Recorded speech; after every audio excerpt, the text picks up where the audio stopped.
The next day, Hagana and I were lined up at the table. Her terminal was set next to mine, and that program Serolt made was open. From what I'd heard, it apparently took all the factors that would move a stock, converted them into variables, and would pick out the ones that seemed to be able to predict what will happen to the stock. Apparently, the predicted price of stocks moved according to a normal distribution, so with just that exception, it was imitating what I was doing. The difference between me and the program was that it instantly pick out several stocks I'd perhaps be interested in out of 1,000 stocks, calculate the future prices, and show them to me. Stock prices were always going up and down, and that movement range was called volatility. On days when the market made big moves and the price would move a lot, but on most days it'd move around the same amount. The program would determine the validity for the day from the index and would continuously display the predicted price. I'd look at the stocks the Hagana's program would pick out and open up the ones that looked useful. There were a bunch of usable ones, so I thought it was imitating my selection process pretty well. Well, let's give it a try. Yeah. Hagana seemed a bit nervous. The prices on the imaginary stock market all started moving at once. The stock that Hagana's program picked up, apparently locked in, showed the price spreads for the day. The movement of the index, essentially the market sentiment, was supposed to be within that range of 7 out of 10 times. I was looking at other stocks too, but this one was the main one. Today the market was a bit sluggish and wasn't really moving.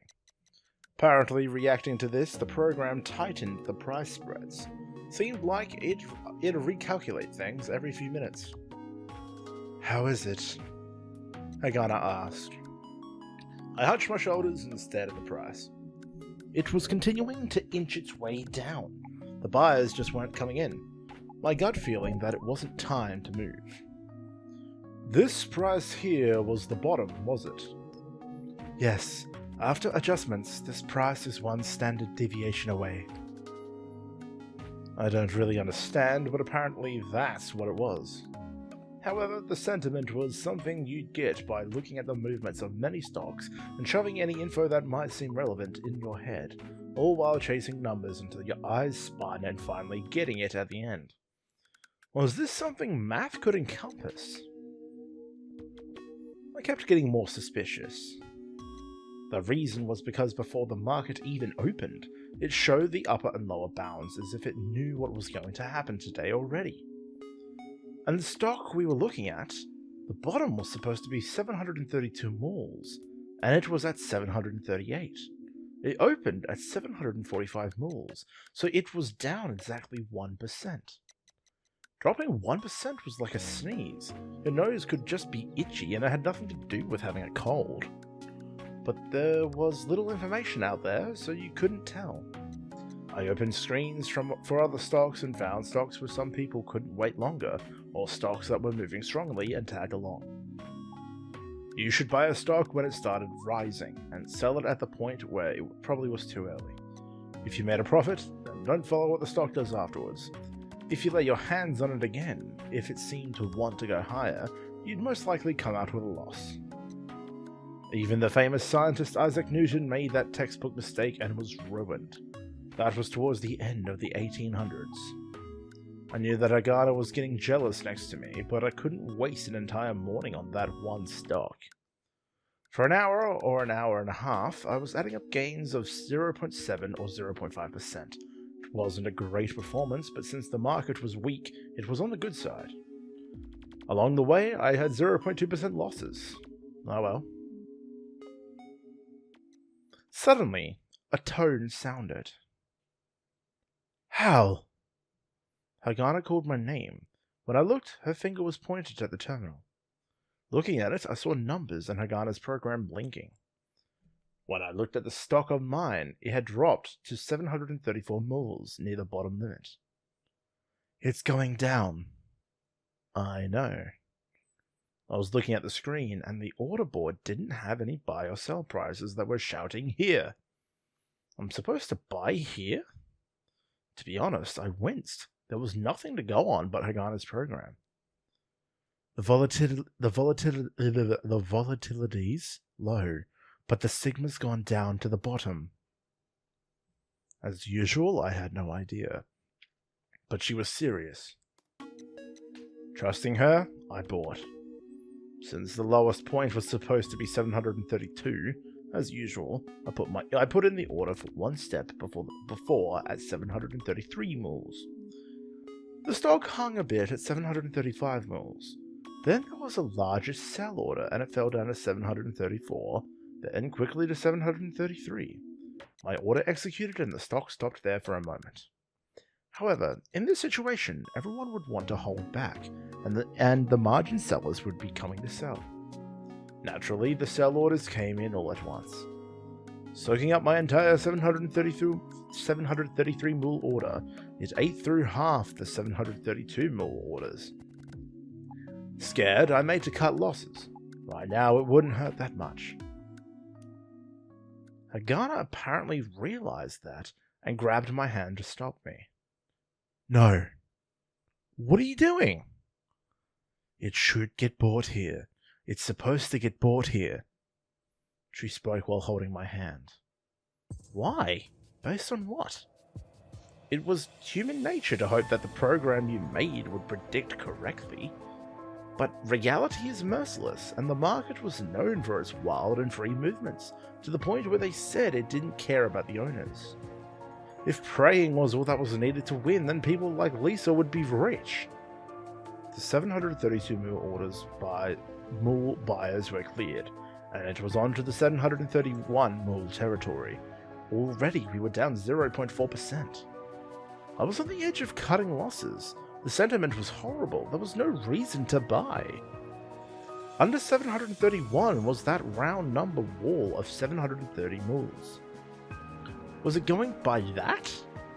From the looks of things, even if it stopped falling there wasn't a reason it'd go up. But Hagana continued looking at the screen. Up. It's supposed to go up. A buy order came, and the 731 mul buy orders might win. However, the stock didn't move up or down. Buy orders would come in intermittently, and it stopped there. Sell, buy, sell, buy. They struggled, and the atmosphere changed. Seriously? Trading stopped. Go up. Exactly when Hagana whispered. What? A bunch of buys up to 733 moles came in. The sellers seemed to have a hiccup and trading stopped. Buys still kept coming in, now up to 734 moles. Sales came, however, it was like a water gun, and it turned to steam next. 735, 36, 35, 36, 37, 38, 39. The trading was unstable, but I knew that a bunch of orders were waiting at 740 moles. Gains were at about 1%. If we wanted to take our profits, this was the place. I threw off Hagana's hand and put in an order. This time, Hagana didn't stop me. At the end, we executed at 739 moles and made a 0.9% profit. The stock hit 740 for a moment, and then it was pushed back by strong sale orders to 738 and stayed there, struggling. While looking at the movement, I couldn't help but feel stunned, like I had just seen an optical illusion. Did we profit? Hagana asked. I suppose. You suppose? When she asked again, I corrected myself. 0.9%. Hagana didn't seem to know whether that was big or small, so she frowned a bit, but didn't seem upset. At least she nodded in satisfaction at having profited. But I just didn't understand. What did it base its judgment on? When I looked at Hagana, she looked back at me. Self-fulfilling prophecy. Then Hagana spoke. What? The same as chart analysis. While I was calculating different graphs, I came to realize that there were a bunch of people trading the same way. While putting these big words together, Hagana looked directly into my eyes. In those black eyes, there was confidence. The range of price movements are extremely limited. They're much more systematic than what comes out of a random number generator. It's proof that the road's been paved by someone. Paved? Hagana frowned. However, after closing her eyes, she explained.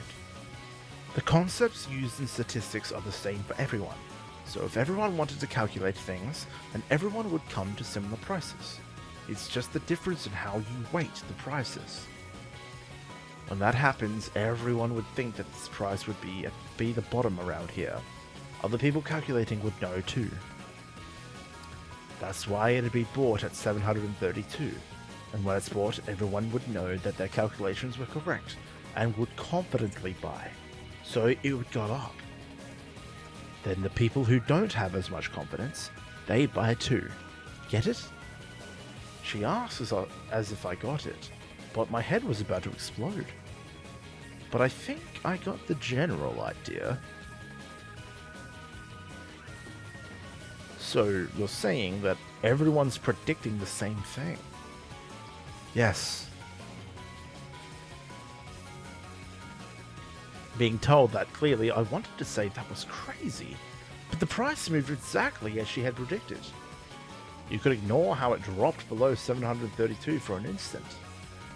More important was how the program automatically calculated that. But there's things I can't do. Like? Hagana looked at me, then the screen. She looked down, maybe out of frustration. I don't know when to sell. Even if I know the price range, I don't know when it would hold or go up, and if it goes up, where it would go. Hagana looked up at me. You would know that, right? There was a pause. From the sentiment. Don't make fun of the sentiment. I'm not. It's true. Hagana snapped her eyes back to the screen. But in her profile, I just saw the tiniest hint of friendliness. Oh well, you won the first battle. But what about the next? The list is here. Fiddling with her terminal, the list of stocks came up again. Looking at the volume, the closing, and the price movements up until now, I picked out 3. Looking at Hagana by my side, I saw her looking at those 3 names without expression. And then she looked at me.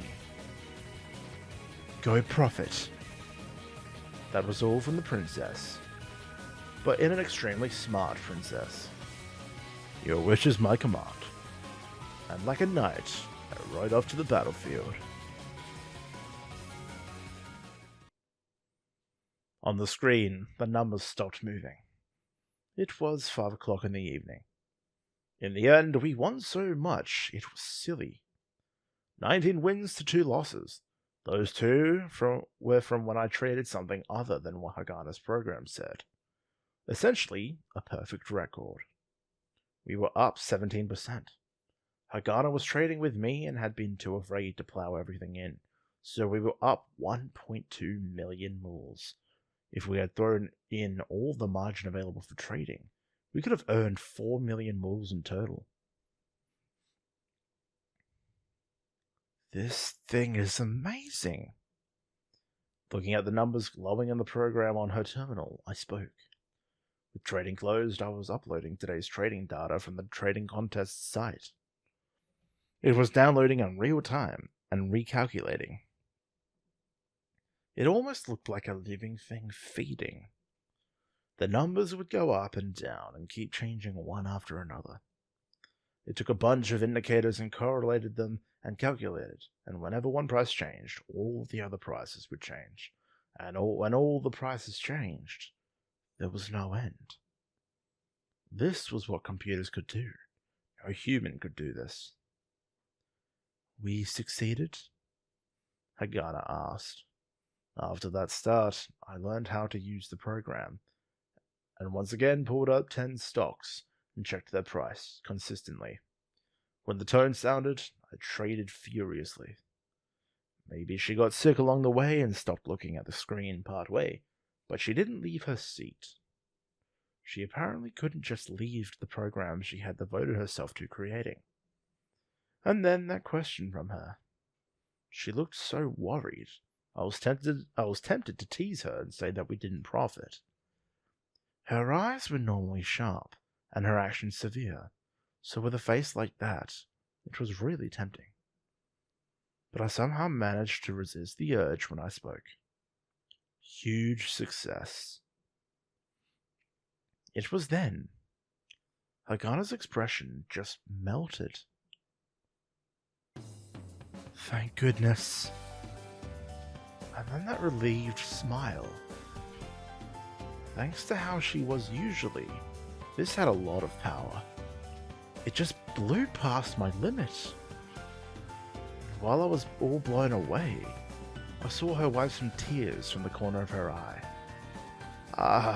Stupid. Don't cry.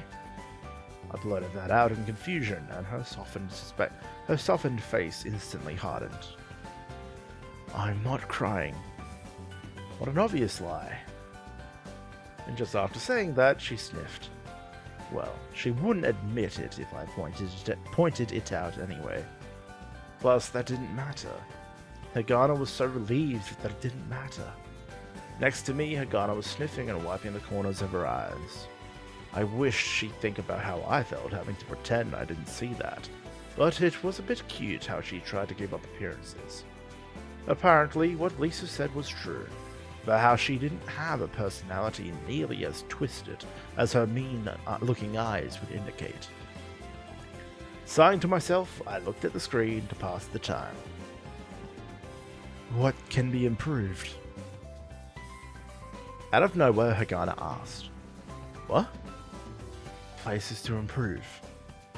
She probably wasn't asking about how to lie and about not crying. Looking at her and then at the screen, I answered. A few of the price ranges were a bit loose, and there were a lot of stocks it picked that were misses. I can pick them out when I trade, but I guess that's about it. Hagana's nose sounded a bit stuffed still, but her face had gone back to normal. She looked at her program and nodded. But well, it's amazing. Sitting up and then leaning back on the chair, I let out an admiring sigh. Without me noticing, someone had been putting up such a fight. Hagana was looking at me quietly. Then, looking at the terminal one more time, she spoke. I'm relieved. I totally agreed with those heartfelt words. Afterwards, Hagana was nodding off by dinner time. When she dropped a spring roll, Lisa took Hagana's chopsticks away gently. Hagana resisted childishly for an instant, but quickly her eyelids drooped and she fell asleep. Really now? Even though she said that, she seemed happy in a way. For now, she got Hagana to stand up somehow, then picked her up with both arms. Since Hagana was slender, Lisa was able to hold Hagana completely in her arms. Lisa wobbled a bit, but managed to carry Hagana into her room. It took quite a while, so she probably changed Hagana's clothes too. Recently, she's been staying up late all into the night. Oh. You didn't notice? Nope. When I fall asleep, I don't wake up. Ah, how nice. I wake up quite easily. You probably don't exercise enough. When I said that, Lisa fell silent and glanced down. Where she looked. To preserve Lisa's good name, I pretended not to see. I wonder if it is exercise. No, wait, we're not talking about that. What? So, in the end, how was it? How was what? I munched on the spring roll Hagana had dropped. Hagana's programmed the thing. Oh, it was a huge success. Maybe we can aim for the top prize. I said as I was scooping up rice. Hagana didn't really eat much, but she seemed to like Chinese food and always wanted to make sure everyone got the same portions. With her down for the count, I guess the rest was mine. When I reached out for some steamed dumplings, Lisa hit me.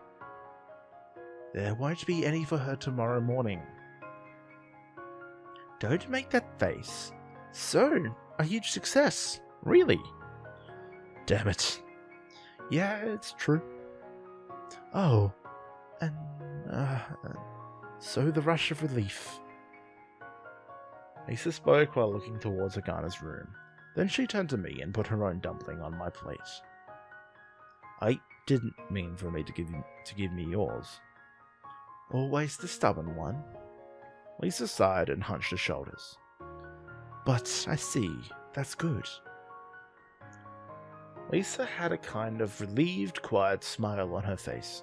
She stirred the small bowl of soup by her hand with a piece of lotus root. I had a feeling that it wasn't because the program was working and was making money. With my chopsticks still in my mouth, I stared at Lisa a bit, but then she suddenly raised her head. Holding chopsticks in your mouth isn't polite. Oh, shut up.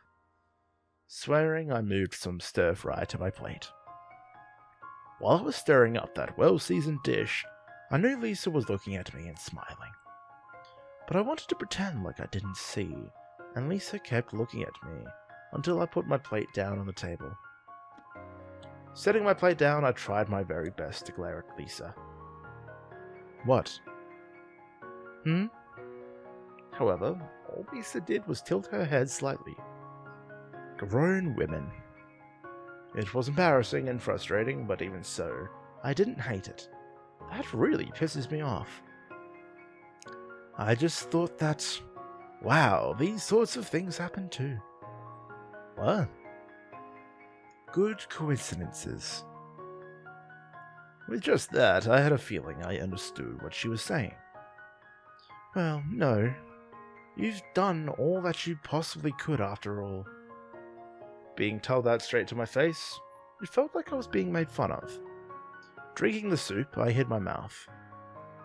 Not particularly. Lisa laughed and took a slow, deep breath. If you weren't around, what would have happened to us, I wonder? Not Hagana alone, or Lisa alone, but the two of them together. If I weren't around, what would have happened to them in the church? I tried imagining what that would be like, and could only come up with a wretched image. I'm probably imagining about the same. Just two girls together wouldn't feel very restrictive, but at times things get a bit too heavy.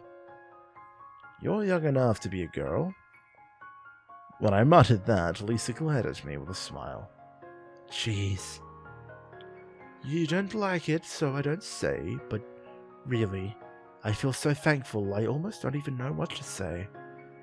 There was that selling the books thing, but there was just nothing I could do about Hagana. Just couldn't find a serious way to answer Lisa's words. And you're saying it right now. Words are difficult things, aren't they? Lisa said cheerfully. Even I could tell that she did it to brighten the mood for my sake. Lisa had really been in a dangerous situation. If she were the type of adult I hated, she would have fawned more, or been stubborn and turned my suggestion down. But Lisa just accepted quickly, and didn't even try to push thanks onto me. Even though I knew that I looked like a useless blockhead, she didn't even cut in much when I was dealing with Hagana. At home, in the fields, almost nothing could be done alone. Every day, someone got help from someone, and that was natural. There, I saw over and over how great adults behaved. There, I learnt to keep thanks to a minimum, and to try to not give ineffective help. And staying still was the hardest thing for me being helped. For those helping, I knew they felt more at ease that way. Lisa was being a perfect example of that. However, I also knew that those who were receiving help also felt more at ease if something were requested of them by way of thanks. Pardon me. Especially if they felt thankful. That was why I hesitated. And after my hesitation subsided, I finally spoke. Are you going to do something for me and thanks. I tried to speak gruffly, but I was so nervous I stuttered.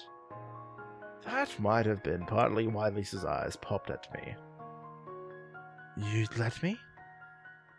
And she asked that back. You seemed like you'd hate it, so I've been holding back, but... Lisa spoke while giving a bit of a troubled laugh. Modesty, self-control, disgusting generosity. I gave Lisa a furtive glance and spoke. For example? That's right.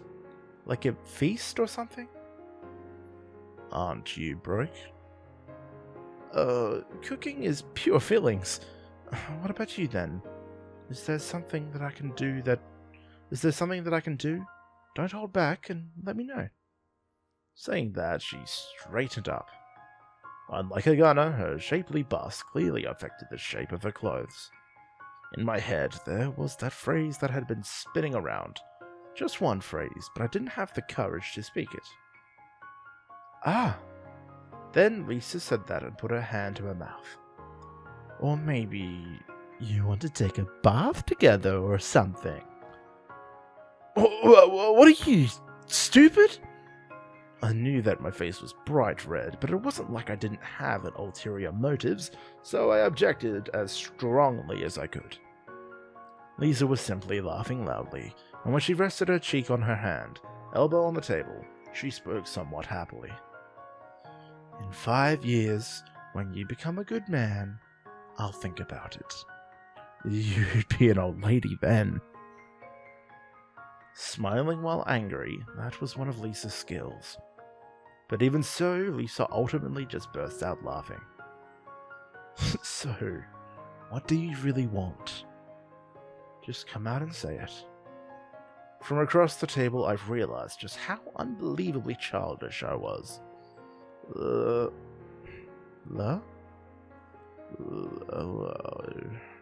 had no idea if I said it clearly. But Lisa became surprised, and then an unspeakably satisfied smile came onto her face. Then, with her cheek still resting on her hand, she impolitely ate a dumpling. Looking at the end of the long chopstick, she moved it in a circle. Should I do it? I wonder. It was so obviously on purpose, I almost died of shame. But finally, Lisa gave a small nod. Keep this quiet from Hagana. When I said that, Lisa gently lowered her eyes. Of course, if boys didn't have secrets, they'd die, right? In the end, she even cleaned my ears with an ear pick. And she said she'd do it one more time for 50,000 moles. I was scared that I might pay.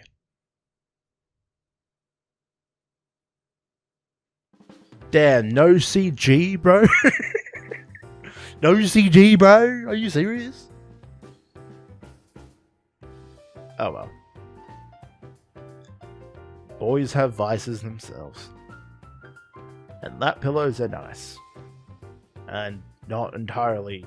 They're not even inappropriate. It is actually like a... It's just a nice thing, I guess. Boys appreciate it. The next day resulted in a huge advance. When making a ton of trades, even Hagana's program missed at times. But when that happened, I compensated with gut feel. Hagana complained that it was indefinite and couldn't be relied on, but I had no choice because that was how market sentiment worked. In any case, it took me a lot less effort searching out stocks, so it let me concentrate on trading just that much more. On top of that, the idea of having a tone sound off when the price fell to a good spot was brilliant. If you asked me which was the best part of the program, that might have been it. Every stock we'd get 0.5 to 1% gains, occasionally 1.5%, and then it just piled on furiously. 15 million moles quickly grew to over 25 million. Hagana's ability to watch the trading screen grew longer, and I started being able to have a bit more mental bandwidth during our trading. We started talking while I traded, about how to improve the program. Heck, Hagana's dedication was amazing. Other than when she ate and slept, it seemed like she was only thinking about this. Occasionally, Chris would come by with a question while she was delivering, and somehow she'd get asked a question. She'd get asked a question herself. Of course, Chris was stunned. Maybe she was a serious student or just meek, but she'd wind up listening quietly to totally unrelated statistics or some other formula with me. And also, if Hagana thought of something, apparently she'd also have nothing else but that on her mind. I'd seen her jump out of the bath and run to her room a number of times. Of course, she was totally naked. She didn't even carry a towel. The first time, I had been messing with my laptop at the table, and Lisa had been studying on the sofa. We were so surprised we just sat there, stunned, looking at Hagana. Just after Hagana flew into her room, Lisa finally came to herself and flew after her. I watched Lisa go and slowly returned my eyes back to the computer like a robot that had run out of oil. Hagana's smooth body was burned into my retina. Streamlined skin that was seemingly soft, yet shone like porcelain. Seemed like so much like the dolphins I saw at the aquarium. I was moved. When Lisa brought Hagana back wrapped up in a sheet, I definitely couldn't look over. After shoving Hagana back into the bathroom and shutting the door with a great sigh, Lisa shook her head mournfully.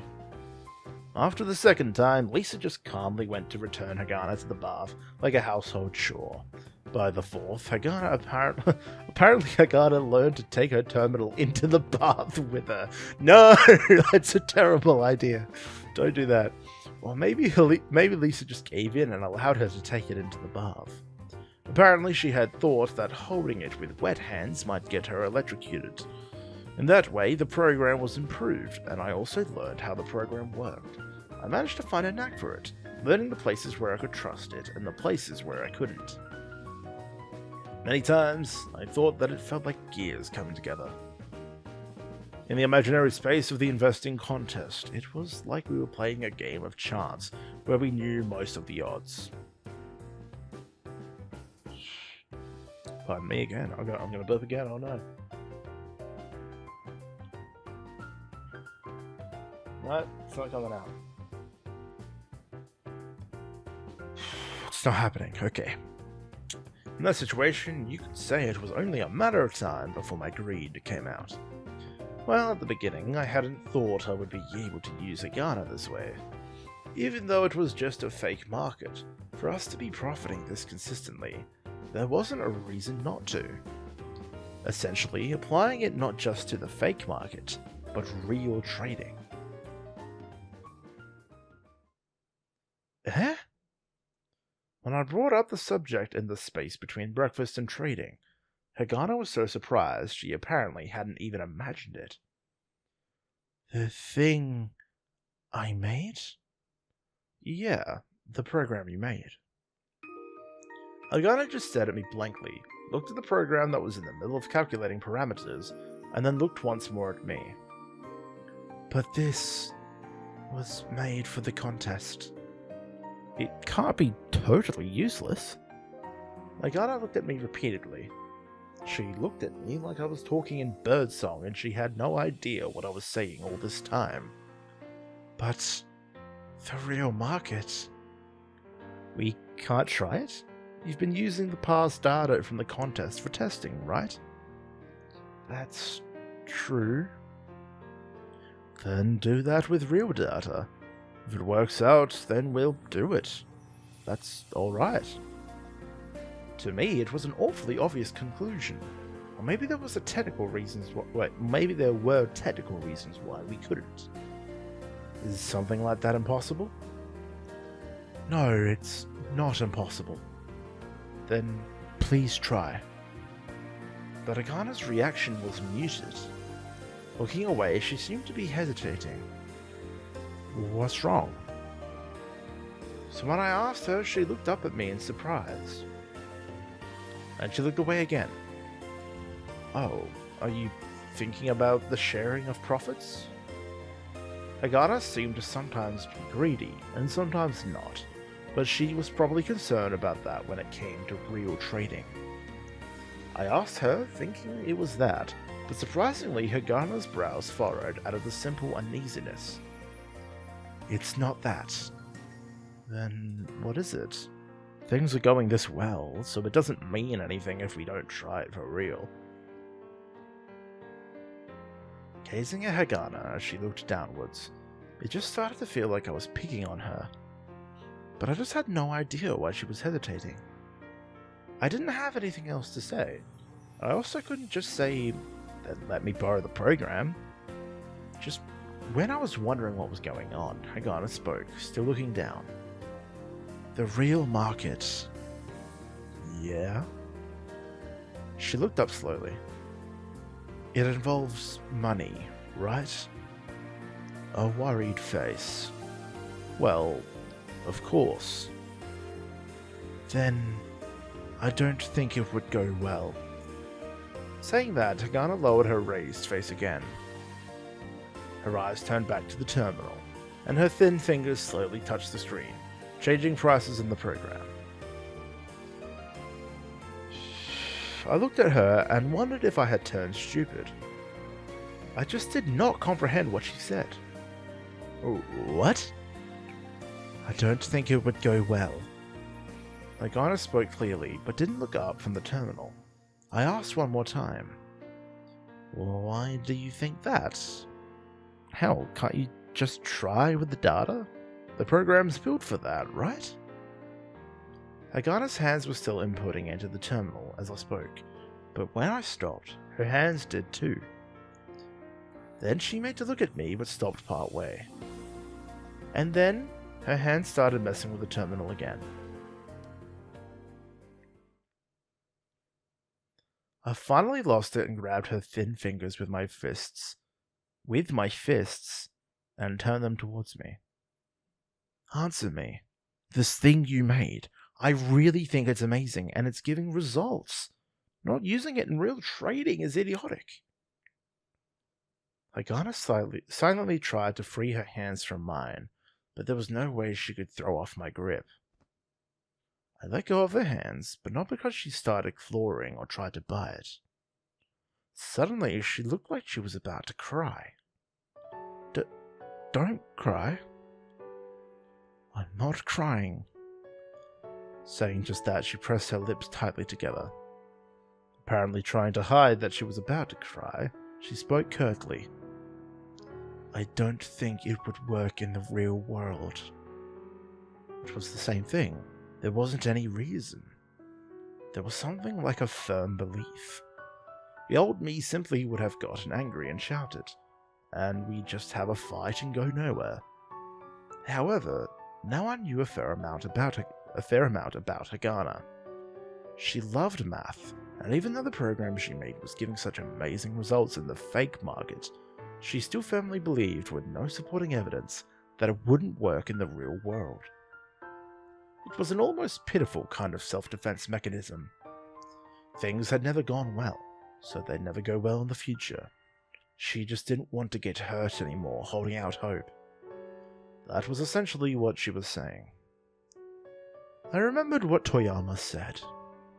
A chick that hadn't even hatched from the shell. I gave Hagana's shell a small jab. It's not a problem if it can fail. Hagana looked at me with unreadable eyes. Her eyes were like pools of thick, black ink. There were demons in the market, as well as tons of pitfalls. Even if you had the perfect theory, it was probably impossible to win every single time. However, if you knew the reasoning behind winning, then if you stood through the end, you should win. Didn't I say? We keep going until it works. Plus, even if we lose, I'm not going to tell you to take responsibility. But if it works, I'd give you 20% of what we make. How about that? There's no downside in it for you, right?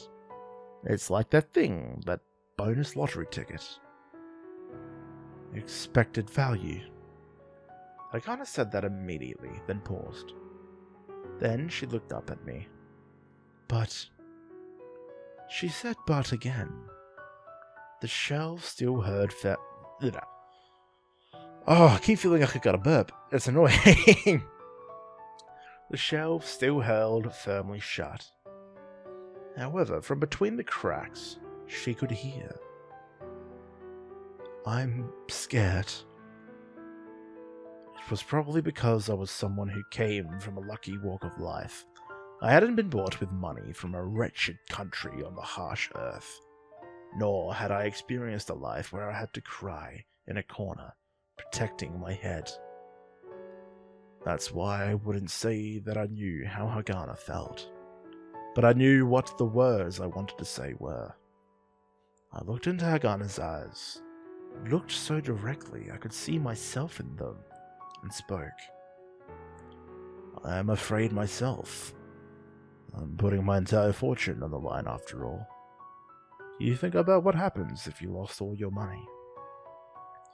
When my net worth dropped 1%, that was when my body had 1% of it cut off. If you considered Lisa's body to be made of books, then mine was made of money. Hagana looked at my eyes and then swallowed like she had a small hiccup. Then she lowered her eyelashes weakly, her eyes swimming. I was about to shout. However, Hagana's swimming eyes went to my computer screen, and she spoke in a small voice. Trading. Yeah? It's started. Alerted by those words, I looked at the screen. Hagana's program would decide what stocks were going to hit today, so there wasn't a reason to rush. In fact, I knew that waiting for the market to start moving a bit and letting it recalculate actually improved the results. That's why my eyes were taken in by the screen for an instant, but I quickly turned back to Hagana. However, Hagana may have just wanted to take some breathing room, even if it were for that one instant. Okay. What? She said that before I could turn my eyes back, and I was a bit confused. But Hagana didn't speak again, and turned her face back to her own terminal. In front of me was the usual profile of someone who didn't really listen to people. I don't know why, but somehow it looked different from usual. By the time I realized that her cheeks were a bit red, it was already the end of the day, and I was in bed. By the next day, Hagana had contacted Seralt, and a program that used real trading data to calculate prices was complete. I had no idea whether it was Seralt or Hagana who was amazing, but in any case, it was all amazing. That program could even work in the real world.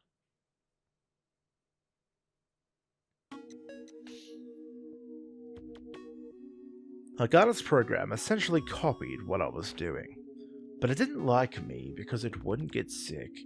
But it wasn't like me because it wouldn't get sick and it wouldn't get dull when it rained. It would scan the entire market tirelessly every day, and always came back with some kind of seed for profit. It's like AI.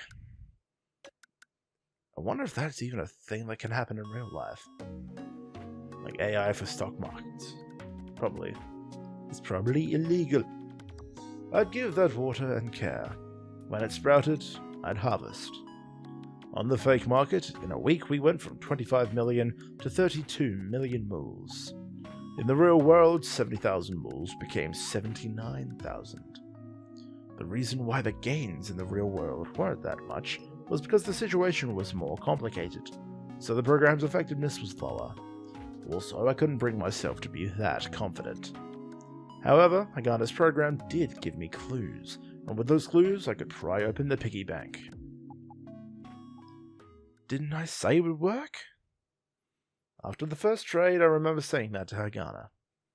Hagana was still acting like a kitten that had been teased and was still wary.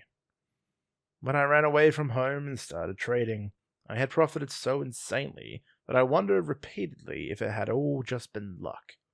But I had accumulated so much profit that I started wondering if the world was really that easy. Of course, for the moment we were moving sluggishly or marching in place, but I thought it was just a temporary thing. Hagana was basically listening to how I made decisions and then turned them into formulas. It wasn't making me obsolete so much as just handling calculations I couldn't do. Like how when people pulled limestone from the lunar surface for the buildings, they used machines to make their work faster. Machines could do everything a worker could do faster and to a larger extent, but they couldn't construct a building like a worker. In the end, it was a question of give and take, and which tool could be used the best. Hagana said that she could recreate a program, but couldn't put it to use. I was the reverse. However, I also knew that Hagana's understated but deep suspicions came from a different source. Things couldn't be going so well. If it were going well, that'd just be luck. If that weren't the case, then the world wouldn't be this unhappy. That's why after the first day of trading ended, in order to help Hagana believe in her great success, I ran to the shopping center and withdrew some money. I had confidently said that I'd give Hagana 20% of all the profits, so I withdrew 240 moles based on the 1,200 moles of the profits from that day.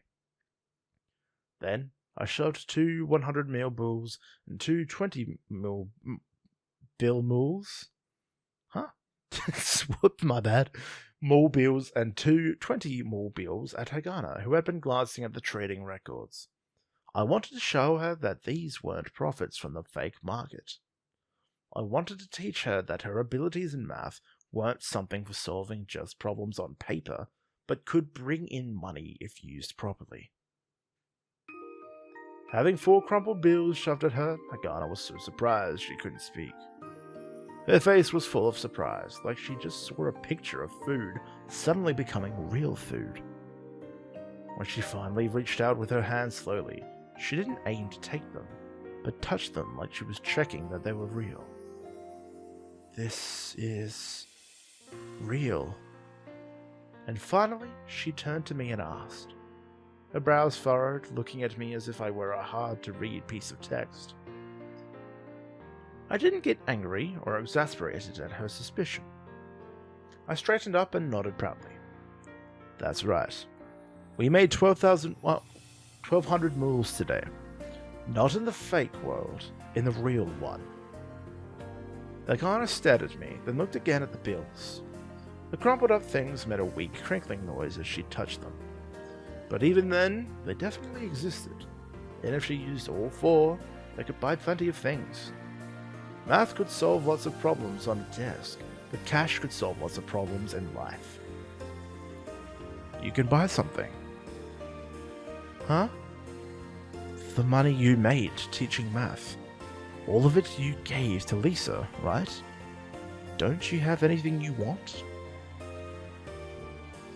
When I asked, she apparently couldn't think of anything. With an extremely young and innocent look, she tilted her head and thought. When I went to ask Chris what sort of things Hagana liked, there hadn't been a good answer. Maybe she just didn't have an interest in that kind of thing. There's nothing I want. Then she spoke. Well, that was something I could see coming, so I wasn't surprised. However, I was surprised at what followed. But I want to use it for something.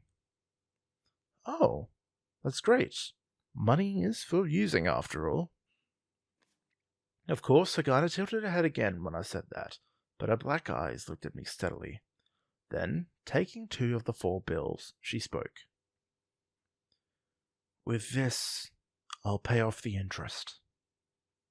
Huh? The interest you paid. It should have been 200 moles. That. Hagana pushed it at me without hesitation. I'm paying that with this. She held the bills out at me, looking at me levelly. It was true that I had paid 200 more's worth of interest to Toyama for Lisa. She hadn't paid it back yet, and I didn't intend on being wishy-washy about it. But was there any reason for Hagana to pay it? In the end, Hagana was just like me, just living together with Lisa and having no real connection with her. Plus, Lisa probably didn't want Hagana to pay it either. Thinking about it logically, that was what I concluded. But with Hagana pushing bills at me with childlike innocence, I couldn't say it. For Hagana, the way to feel that she was solving problems in real life on her own came down to this. It was to be useful to someone, and she probably couldn't think of anyone other than Lisa. If that was the case, since my internal accounting books balanced out, I didn't care. What came after would be a problem between Hagana and Lisa. I accepted the 2 crumpled bills from Hagana.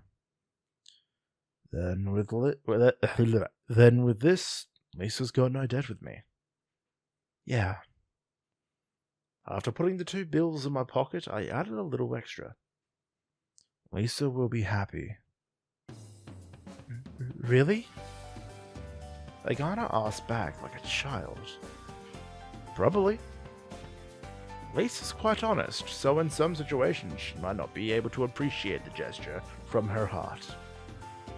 But considering Lisa's personality, she wouldn't do something that would hurt Hagana's feelings. She'd sigh, but pleased, and feel thankful to Hagana. Afterwards, she'd find some way to scrape together the money, and when it was the right time, give it to Hagana. I could see that happening. However, there was something I didn't predict. The moment I spoke, Hagana looked down and had on a slightly embarrassed smile. It was a truly happy and worry-free smile. She probably seemed embarrassed because she wasn't that good at smiling. Just like how you can't control your body well if you don't exercise. Smiling uses muscles in your face, so it's the same thing. Still, that's why I thought that smile was a wonderful thing. I've seen Hagana's smile and her relieved face before, but those were all things that just went as far as her softening her sharp eyes. Right now, in front of me, Hagana was actually moving her face to smile. And that was undeniably cute. If I weren't paying attention, I might have reached out and touched it. Hagana smiled, bent her head down, and took a deep breath, and breathed out. Breathing in and out, her slim body seemed even smaller. It was like she was exhausted after finishing some strenuous exercise. With a bit of the smile still on her lips, she looked warily at the table. You're going to give me the rest? Of course, it's yours. She gave a small nod, took the bills, and folded them neatly and carefully. But from here on out, we're going to make a lot more, so much you won't have time to fold them. With Hagana's program and my trading skills, that wasn't an exaggeration. However, the smile from Hagana's mouth disappeared, and her face returned to its usual expressionlessness. She looked at me with eyes as cold as deep space, then gave a small sigh. I don't think it would go that well. Oh, quiet. That's got nothing to do with it. Didn't I say? It's not about saying how it would go well, but keep going until it works. Having her say that before I could, I was surprised that I was stunned. Then another small smile appeared in Hagana's eyes. My heart is beating really fast. For something like this to happen, I can't believe it. Hagana put her thin hands on top of the black clothing on her chest. Since her skin was white, those small hands seemed like they were glowing softly on a sea of black. Hagana looked down a moment, as if to bear through the pain in her chest, and then looked up. She had sharp eyes, but they were just a little soft too. Even now they seemed they might suddenly smile, and I felt something close to fear. Still, Obviously, there was no way Hagana would be doing things like a cute girl would. But instead of a friendly yet expressionless face, she spoke. "Thank you." As if nothing special had happened, she quickly turned her eyes back to her terminal. "What?" Until she asked that, I had just been staring at her.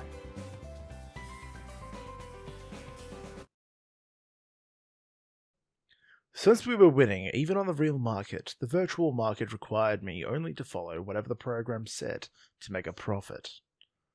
The top was still claimed by Mr. Troche. He had increased his funds to 56 million mools.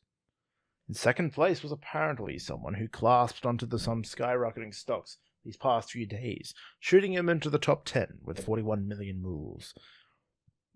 Pardon me. Third through fifth were very close to each other in the low 30 million mool range. Whoops. One of them had already locked in positions, so only one rival remained who was still trading. In other words, as long as I didn't do something stupid, I'd at least be able to get 20,000 mools of prize money. There was also the possibility of getting scouted by Schrödinger Street firm. The time I spent pondering that had gradually increased. This wasn't simply a pipe dream, since this was a reality that was actually in reach. I couldn't help but imagine what would happen. If the doors to Schrödinger Street would open, that would be a big step for me to reach my dreams. That street, watched over by a sleeping cat, was a direct golden path to enormous wealth. It was a Sunday morning like many I had spent at Lisa's church. While lying in bed, I stretched my hands towards the ceiling and grasped at something invisible. This was my chance. This was fortune knocking on my door.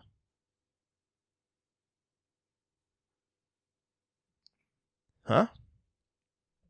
Having done my usual exercises and body training, I walked into the living room to find both Lisa and Hagana missing.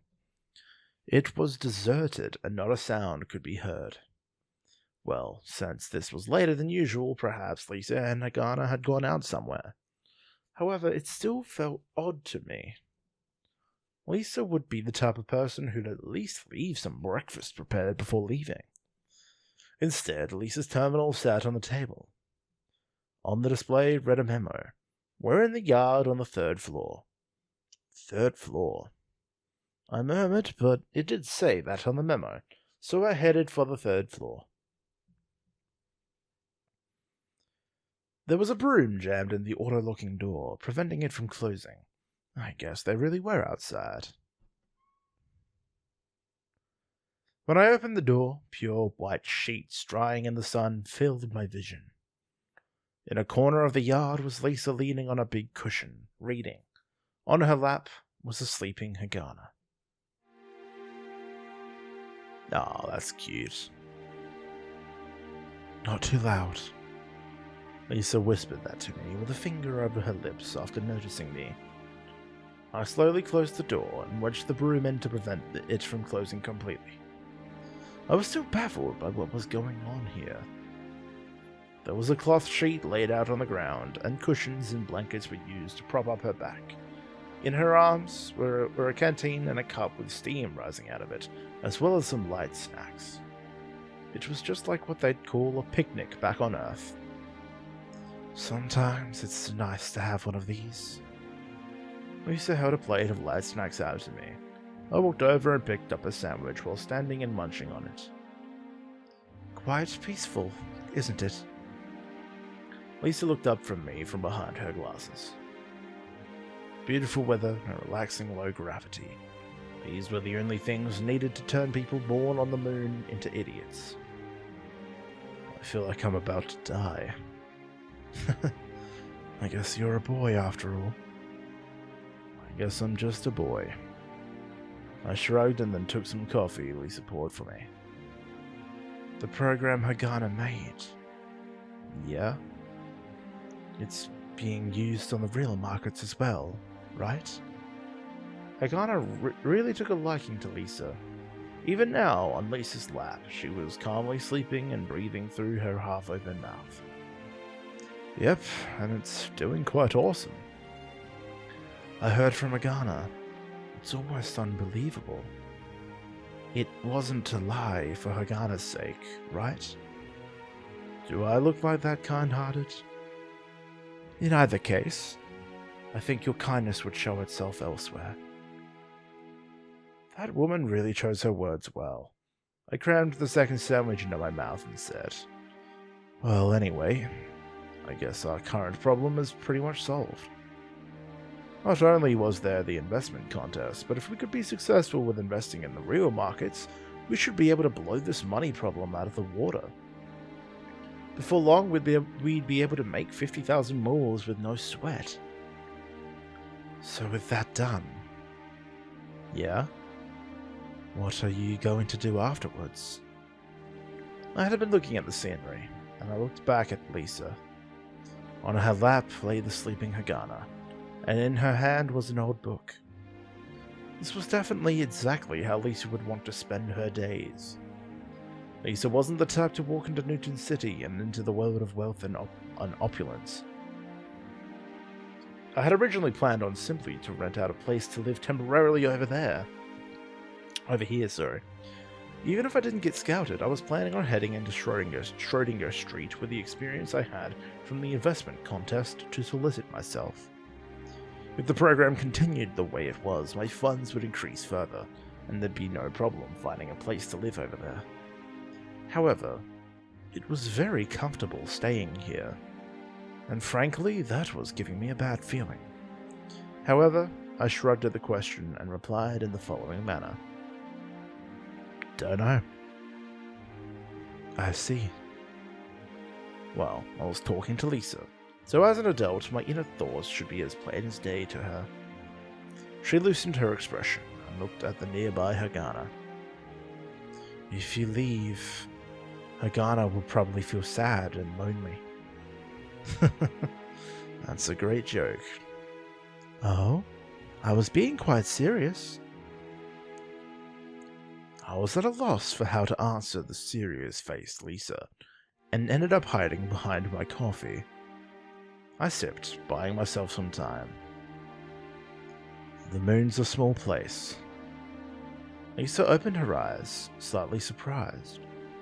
And then she sipped lightly on her coffee and replied, I guess you're right. She continued after pausing for a sigh. However, didn't they build up a new city? The moon will expand. Oh yeah, I heard about that too. I think they also built a large-scale residential district over by my house. I wonder if they could make a second orbital elevator. What? Now that's something impossible. I do wonder, but it does look like the moon is going to get more lively. Hagana got a little restless on Lisa's lap with her talking. I guess we were a bit too noisy. Lisa looked at Hagana and then put her index finger to her lips. Hagana was a bit restless for a while, but she eventually returned to breathing softly. Lisa stroked Hagana's head and smiled gently. I wonder what we should do for lunch. Lisa's words were quite pastoral, very fitting for a Sunday.